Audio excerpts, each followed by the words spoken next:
Hello friends, आज ज्ञान garden में फिर से आपका स्वागत है। आज हमारे ज्ञान गार्डन में बहुत सारे ऐसे प्राणी आए हुए हैं, बहुत सारे पशु, बहुत सारे पक्षी।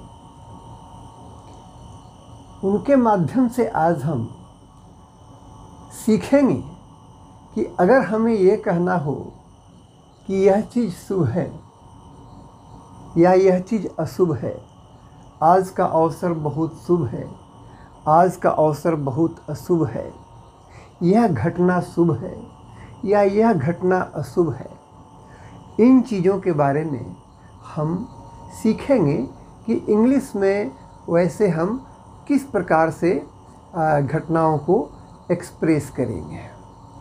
तो जैसा कि आप जान ही रहे हैं कि जितने भी पशु पक्षी हैं उनमें से अधिकांश कुछ न कुछ सिंबल बन गए हैं, अच्छाई के, बुराई के, शुभ के, अशुभ के। तो जैसे आज यहीं से हम शुरू करते हैं कि सबसे पहले हम देखें आउल। तो हम बाद में देखेंगे कि आउल जो है वास्तव में वो शुभ है या अशुभ है, लेकिन लोगों की जो धारणा है, लोग कहते हैं हर साख पे उल्लू बैठा है, अंजामे गुलिस्तां क्या होगा। यानी एक पॉपुलर ओपिनियन है कि भाई उल्लू अगर किसी डाली पे बैठ गया तो इट बोड्स इल। ओके, तो आइए हम अब इन पशु पक्षियों के माध्यम से, इनके बहाने कुछ अंग्रेजी सीखें। तो इसी क्रम में आज का ये वीडियो थोड़ा इंटरेस्टिंग होगा। हम एक ऐसे पक्षी की भी चर्चा करेंगे जो आज ही इस वीडियो को शेयर करने के क्रम में हम अपना ज्ञानवर्धन कर रहे थे, तो मालूम हुआ कि अल्बाट्रॉस एक ऐसा पक्षी है जो काफ़ी ये लोग कमिटेड लवर्स होते हैं। इनमें तलाक जो है बहुत नगण्य है। ये बड़ी मज़ेदार बात है। तो उस अल्बाट्रॉस के बारे में भी जानेंगे। अब हम शुरुआत करते हैं कि अगर आपको यह कहना है कि यह एक अच्छा शकुन है, तो उसे आप अंग्रेजी में कैसे कहेंगे? उसके लिए सबसे अच्छा और सबसे सिंपल एक्सप्रेशन है it's a good omen. OMEN, omen means शकुन। तो जब आप कहते हैं इट्स ए गुड ओमेन, आपने मान लिया कि किसी चीज़ को देखा और लोग कहते हैं कि भाई ये एक अच्छा शकुन है। फॉर एग्ज़ाम्पल, आप अभी दशहरा आने वाला है, दशहरा में आप नीलकंठ चिड़िया अगर देखते हैं, जिसको हम इंडियन रॉलर कहते हैं, तो माना जाता है कि it is a good omen. So you can say it's a good omen to see Indian roller on the eve of Dussehra. इसी तरह से बैड ओमेन भी होता है, अच्छा शकुन नहीं भी होता है। तो अच्छा शकुन और बुरा शकुन यह जो है फॉकलोर पे आधारित है। ऐसा कोई फैक्चुअल, ऐसा कोई साइंटिफिक चीज़ नहीं है। ये कुछ मान्यताओं पर आधारित है जो देश और काल से बदलता रहता है। मान लिया आपको एक गिद्ध दिखा, तो कुछ लोग कह सकते हैं कि it is not a good omen, it is a bad omen. यह एक अच्छा शकुन नहीं है। क्लियर? तो गुड ओमेन मीन्स अच्छा शकुन, बैड ओमेन मीन्स बुरा शकुन। अब हम देखें कि जैसे to see sparrow is a good omen. When you see a peacock और ए डांसिंग पीकॉक, कहा जाता है कि इट्स ए गुड ओमेन। इसी तरह से गुड ओमेन और बैड ओमेन को आशा है कि आप समझ गए होंगे। अब आइए हम इसी से मिलता जुलता वर्ड देखते हैं, वो है ऑस्पिशियस। ऑस्पिशियस मीन्स शुभ। जैसे अभी हमारा 15 अगस्त जो अमृत महोत्सव हम मनाने जा रहे हैं, यह आ रहा है। So it is an auspicious occasion for all Indians. यह जो है एक शुभ अवसर है। इसी तरह से आपके घर में कोई पूजा पाठ का, कोई महोत्सव का अवसर होता है तो कहते हैं कि यह एक शुभ अवसर है। तो शुभ को कहते हैं ऑस्पिशियस, AUSPICIOUS। अब आप इसको इस तरह से फिर सेंटेंस में देखें। Indian roller is considered an auspicious bird. ये शुभ चिड़िया माना जाता है। इसी तरह से खिड़लिच, white wagtail, if you spot, if you see, you know a white wagtail bird, you know, जिसको हम खिड़लिच कहते हैं। इधर हम अलॉन्ग साइड वीडियो में भी सारे बर्ड्स को दिखा रहे हैं। तो if you spot a white wagtail, especially on the eve of, you know, Dasahara, it is considered a good omen and you may call it auspicious. Okay? अब हम देखें ज़रा कि auspicious जो नहीं है उसे हम क्या कहेंगे। तो जो चीज़ आपके लिए auspicious नहीं होगा उसे हम कहेंगे ominous, OMI, okay, NOUS। ominous means अपशकुन से भरा हुआ। For example, if some bats, you know, चमगादड़ आ गए हैं and they have nested in your house, आपके घर में उन लोगों ने घोंसला बना दिया है, तो मेरे समझ से मैं कहूँगा कि it is a bad omen. ये अच्छी बात नहीं है, यह शुभ संकेत नहीं है। आप कोशिश करिए कि उन चमगादड़ों को हम हटा दें।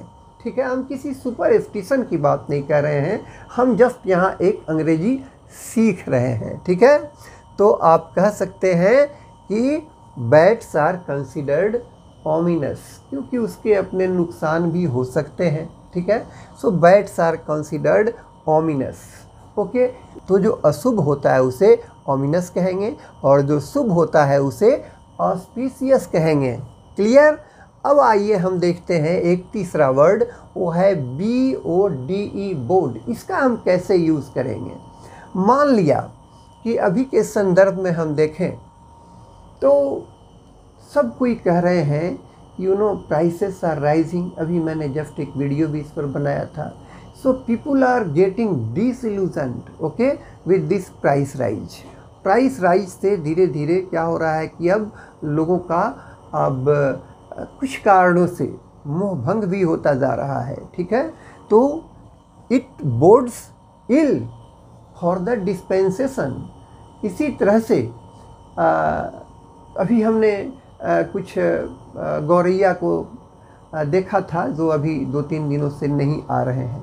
तो हम कह सकते हैं कि अगर गौरैया डिसअपियर कर गया, गौरैया सब भाग गए, तो it bodes ill for the environment. Okay, तो गौरैया देखा जाना वो क्या है, ऑस्पिशियस है। और गौरैया अगर वो सब भाग गया, विलुप्त हो जाए अगर, तो कहेंगे it is ominous, it bodes ill. Clear? It bodes ill means इसका मतलब हुआ कि यह जो है शुभ संकेत नहीं है। अब आप एक और सेंटेंस देखिए, undue favour, okay, by the government to some particular businessman, okay, may bode ill for the country. Because हमने देखा है कि अभी इसके पहले जो है किस प्रकार से बहुत सारे लोग बहुत सा पैसा लेकर भाग रहे हैं, तो फ्यूजिटिव बन जा रहे हैं।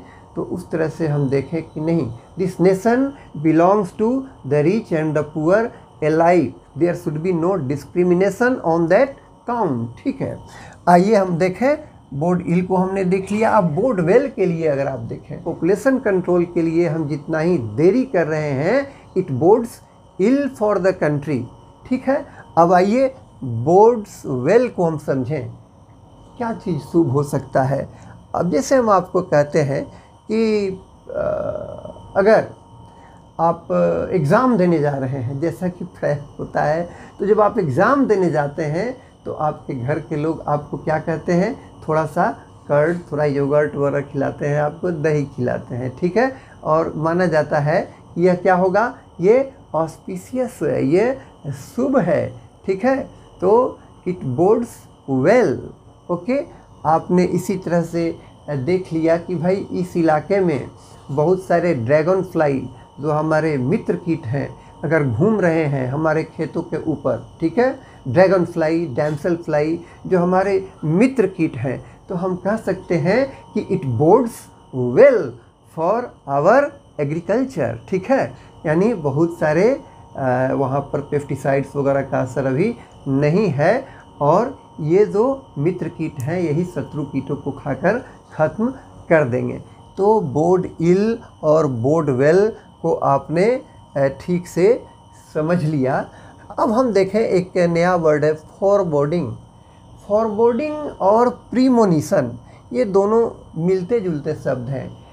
आपको अगर कुछ पूर्वाभास होता है ख़राब चीज़ों का, ठीक है, if you get a hint, if you get a sign, okay, if you get some warning that something bad might happen, तो इस तरह का जो आपको इंट्यूशन होता है इसको कहते हैं फॉरबोर्डिंग। और ये फॉरबोर्डिंग जो है इसको हम प्रीमोनिशन भी कहते हैं। जैसे कभी कभी होता है कि कुछ अच्छा नहीं होने वाला होता है, तो कभी हो सकता है कि आपको नींद में या कभी ऐसे कुछ संकेत उभर करके आएँ, ठीक है। इतने साइंटिफिक नहीं कह सकते हैं बट मैं उसे मानता हूँ। तो कभी कभी प्रीमोनिशन होते हैं, ठीक है। आपको पूर्वाभास होता है बुरे चीज़ों का, किस पूर्वाभास होना, उसी को कहते हैं फॉरबोर्डिंग। क्लियर। अब आइए हम एक शब्द देखें, HARBINGER, हार्बिंजर। हार्बिंजर का मतलब होता है अग्रदूत। और ये हार्बिंजर जो है इसका तो वैसे लोग नेगेटिव कोनोटेशन ज़्यादा कहते हैं, लेकिन ये नेगेटिव और पॉजिटिव दोनों सेंस में आप इसका इस्तेमाल कर सकते हैं। हार्बिंजर का मतलब होता है अग्रदूत जो पहले आपको आकर बता दे। जैसे कुक्कू बर्ड, कोयल, cuckoo bird is singing, okay, in ज्ञान गार्डन। इसका मतलब क्या है, इसका मतलब है कि भाई बसंत आने वाला है या आ गया है। क्लियर। तो ये कुक्कू बर्ड जो है, जो कोयल जो है, इसका गाना ये बता देता है कि बसंत आने वाला है। तो आप कह सकते हैं कि cuckoo birds are considered harbinger of spring season. Clear. Harbinger का मतलब जो गुड लक लेकर के आए, और बैड लक के सेंस में भी इसका इस्तेमाल करते हैं, बट हम अभी इसको बैड लक के सेंस में इस्तेमाल नहीं करेंगे। इसी तरह से आप देखें तो इंडियन रोलर के बारे में मैंने कुछ बात किया, व्हाइट वैगटेल के बारे में बात किया कि the sign of good omen. Sparrow, गौरैया, गौरैया जो है वो सिंबलाइज करता है सेंसिटिव होने को। गौरैया सिंबलाइज करता है आपके डिलीजेंट, आपके परिश्रमी होने को, केयरिंग होने को, ठीक है। तो गौरैया जो है वो काफ़ी जो है फ्रेंडली बर्ड है और काफ़ी सेंसिटिव बर्ड है, और it is also a sign of good omen, ठीक है। पीकॉक, डांसिंग पीकॉक के बारे में आप जान ही रहे हैं। अब एक नया पक्षी के बारे में आपको बताते हैं, ठीक है, जो आपके लिए पुराना है बट यहाँ उसका नाम आपको जान करके बहुत अच्छा लगेगा। वह बर्ड है द पायड कुक्को, द पायड कुक्को और जैकोबिन कुक्को। आपने चातक का नाम सुना होगा, लेकिन शायद चातक का अंग्रेज़ी नाम हम नहीं जान रहे थे पहले, तो चातक को अंग्रेज़ी में कहते हैं जैकोबिन कुक्को। और भारत में भी, इंडिया में भी ऐसी मान्यता है, ठीक है, कि अगर आपने जैकोबिन कुक्को को देख लिया, चातक पक्षी को देख लिया, इसका मतलब है कि monsoon is at hand, okay, it is a sign of good rainfall की बारिश होने की संभावना है, अब मानसून जो है आ रहा है। ओके, तो जैकोबिन कुक्कू अगर दिखाई पड़ते हैं तो they are the harbinger of rain, they are the harbinger of monsoon. तो इस तरह से हमने चातक पक्षी के बारे में और बहुत सा किंवदंती है, ये सारे फॉकलोर्स पर आधारित है। अब हम उस चिड़िया की बात करते हैं। जरा सबसे पहले थोड़ा ऊपर के चित्र को हम देख लें, ठीक है। ऊपर के चित्र को आप देखें तो ये टिटहिरी, जो कि आप लोकल बात पार्लेंस में जिसे टिटहिरी कहते हैं, ठीक है, उसको आप अंग्रेज़ी में कहते हैं रेड बैटिल्ड लैपविंग, रेड बैटिल्ड लैपविंग। इसे टिटहिरी चिड़िया कहते हैं। और टिटहिरी चिड़िया जो है इसकी आवाज़ में काफ़ी एक श्रील होता है, एक तीखापन होता है, और यह बोलती है तो आपको ऐसा लगता है कि जैसे कोई आपसे पूछता है did you do it, did you do it, did you do it. इसे शिकारी लोग पसंद नहीं करते हैं क्योंकि ये बाकी पक्षी को अलर्ट कर देता है और ये ज़्यादा इवनिंग में खास करके बोलता है। अब देखिए इस टिटहिरी का कुछ साइंटिफिक भी इसका एक तरह से कोइंसिडेंस देखिए, इसका इम्पोर्टेंस देखिए, ठीक है। जो वेदर के हमारे बहुत सारे जानकार हैं, ठीक है, उन लोगों ने कुछ ऑब्ज़र्व करके ऐसा एक एस्टेब्लिश किया है, ऐसी मान्यता है। क्या मान्यता है कि अगर टिटहिरी जो है अपना अंडा थोड़ा ऊंचे जगह पर दे, ठीक है, टिटहिरी अपना अंडा ज़मीन पर देती है, लेकिन ज़मीन पर भी अगर थोड़ा ऊंचे ज़मीन पर दे तो माना जाता है कि बारिश की अच्छी संभावना है। क्लियर? अगर टिटहिरी जो है अपना अंडा, ये जो रेड बैटिल्ड लैपविंग बर्ड है, अपना अंडा अगर मीडियम ग्राउंड पर दे तो माना जाता है कि एवरेज मानसून होगा, एवरेज रेनफॉल होगा, ठीक है, न ज़्यादा कम होगा और न बहुत ज़्यादा होगा, ठीक है। लेकिन अगर यही टिटहिरी खेतों में खास करके थोड़ा गड्ढे में अंडा दे अगर, ठीक है, थोड़ा नीचे ज़मीन पे अंडा दे तो माना जाता है कि it may be erratic rainfall, it may be scanty rainfall, और हो सकता है कि मानसून पुअर हो, ठीक है। तो यह जो है अच्छा नहीं माना जाता है। तो बहुत सारे किसान इस चीज़ को मानते हैं, ठीक है। तो इसका भी मैंने जो है चर्चा किया। और आइए अब हम चर्चा करें इस एल्बाट्रॉस का, और इससे जुड़ा हुआ भी अंग्रेजी सीखें। एल्बाट्रॉस एक तरह से एक समुद्री पक्षी है और माना जाता है कि ये काफ़ी पवित्र पक्षी है। और जितने समुद्री ये जहाज़ वाले होते हैं तो माना जाता है कि ये एल्बाट्रॉस ऐसा पक्षी है कि if you spot an albatross flying over your ship, okay, flying overhead, तो माना जाता है कि they carry the souls of dead mariners, जो गुजर गए, जो खो गए, वैसे समुद्री यात्रियों की, वैसे नाविकों की आत्मा जो है इस एल्बाट्रॉस में बसती है और वे आपको गाइड कर रहे हैं। तो इस सेंस में एल्बाट्रॉस को अच्छा माना जाता है। लेकिन गलती से भी अगर आपने एल्बाट्रॉस को मार दिया तो माना जाता है कि it will bring bad luck to you.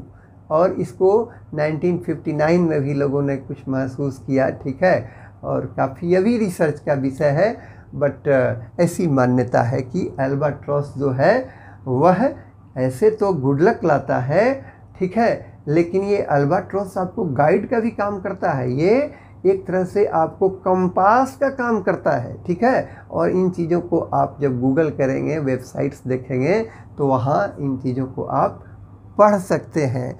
और ये जो एल्बाट्रॉस होते हैं बहुत कमिटेड लवर्स होते हैं, इनमें डाइवोर्स जो है बहुत नहीं के बराबर होता है। अभी 66 साल का एक एल्बाट्रॉस जो है उसको देखा गया है और अभी भी वो अपना बच्चा जो है मैंने अपनी संतति बढ़ाने में सक्षम है, ठीक है। अब आइए हम देखें कि अगर इसी अल्बाट्रॉस को हम एक फ्रेज में एक इडियम में बदल देते हैं, अल्बाट्रॉस अराउंड वंस नेक, ठीक है, गर्दन में किसी ने अल्बाट्रॉस बांध दिया, तो गर्दन में अगर किसी के अल्बाट्रॉस अगर बंध गया तो कहेंगे कि एक तरह का ये अड़चन है, ठीक है, एक तरह का ये रोड़ा है, एक तरह का ये इम्पेडिमेंट है, इसे पिंड छुड़ाना मुश्किल है।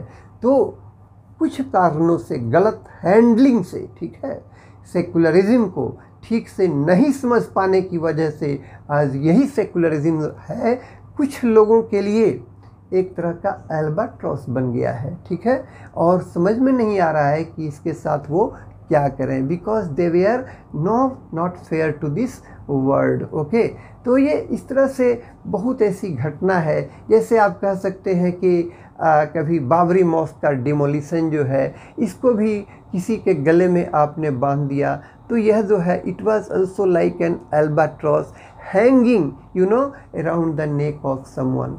और अभी भी कुछ लोग जो है इस अल्बाट्रॉस के शिकार हुए हैं। तो अल्बाट्रॉस जो है एक रोड़ा, एक अड़चन का भी प्रतीक बन जाता है। इसलिए जब आप कहते हैं कि ऐसा कोई चीज़ जो आपको न तो उगलते बने न तो निगलते बने और जिसने आपको जो है बाध्य होकर एक रिग्रेट के साथ जीने के लिए मजबूर कर दिया है, उस चीज़ को आप कहेंगे कि it is an albatross around his neck और हर नेक। ओके, अब क्लियर हो गया अल्बाट्रॉस। अब हम देखें स्वैलो। स्वैलो जो है एक चिड़िया है, इसका हिंदी नाम अबाबिल होता है, ठीक है। और स्वैलो को भी हम अगर थोड़ा इस पर देखें तो स्वैलो के बारे में मान्यता है कि कुछ मॉस्क्स वगैरह में पुराने जगहों पर ये स्वैलो अपना घोंसला बनाते हैं या मिट्टी से अपना घोंसला बनाते हैं। अबाबिल चिड़िया ऐसे जो है, अबाबिल चिड़िया जो है, this is the symbol of freedom. तो सिंबॉलिकल अगर देखें तो अबाबिल का कोई अच्छा सिंबल है। बट अबाबिल का जो चिड़िया है, ये घोंसला जो है वो अपने लार से और मिट्टी से जो बनाती है, कहीं कहीं इसका लोग सूप वगैरह बना करके भी कुछ चाइनीज़ जगहों पे कहावत है, one swallow doesn't make a summer, ठीक है, यानी एक अबाबिल के आने से गर्मी नहीं आ जाती है। तो थोड़ा समर होने पे अगर वहाँ लोग अबाबिल को देखते हैं तो उनको अच्छा महसूस होता है कि it is going to be comfortable now, ठीक है, अब समर आने वाला है या आ गया है। तो किसी पोएट ने कहा था कि one swallow doesn't make a summer, one swallow doesn't make a summer का मतलब है कि अगर एक बार कुछ अच्छा हो गया तो कोई ज़रूरी नहीं है कि उसमें बहुत कंसिस्टेंसी हो, और जब तक उसमें बहुत कंसिस्टेंसी नहीं हो आप निश्चित रूप से नहीं कह सकते हैं कि आगे सब कुछ अच्छा ही होगा। तो जहाँ इस तरह का एक्सप्रेशन आपको देना है वहाँ आप कहेंगे one swallow doesn't make a summer. अब मैंने जो भी आपसे एग्जाम्पल शेयर किया है, चाहे वो चमगादड़ का हो, वल्चर का हो, elephant, fish, tortoise, elephant, fish और टॉर्टोइज जो है इसको अच्छा सिंबल माना जाता है। तो बैट और वल्चर को थोड़ा हमने कुछ ऑमिनस माना है, लेकिन यह सब जो है कहीं साइंटिफिक नहीं है, यह जो है फॉकलोर पे आधारित है, ठीक है। मैं तो यही कहना चाहूँगा कि if you are neck deep in flood water, बाढ़ का पानी अगर आपके गर्दन तक है तो आपको लगता है कि आसमान में कुछ बादल भी दिखाई पड़ते हैं, तो दोज क्लाउड्स में भी ऑमिनस टू यू, वो आपके लिए ऑमिनस हो सकते हैं, वो सुकून वाले नहीं हो सकते हैं। लेकिन जहाँ बारिश नहीं है वहाँ क्या होगा कि those clouds are auspicious for you, ठीक है। तो इस तरह से हमने देखा कि ये जो सर्टेन वर्ड्स हैं इनके माध्यम से हम कैसे व्यक्त करेंगे अपनी भावना को कि यह शुभ है और यह अशुभ है। आशा है कि आपको यह वीडियो अच्छा लगा होगा, तो आपको अपना प्लीज़ जो है अपना प्यार हमें देंगे और अपना फीडबैक देंगे, और प्लीज़ हमारे ज्ञान गार्डन को जो आप ही का चैनल है इसे सब्सक्राइब करना नहीं भूलेंगे। Okay, thank you.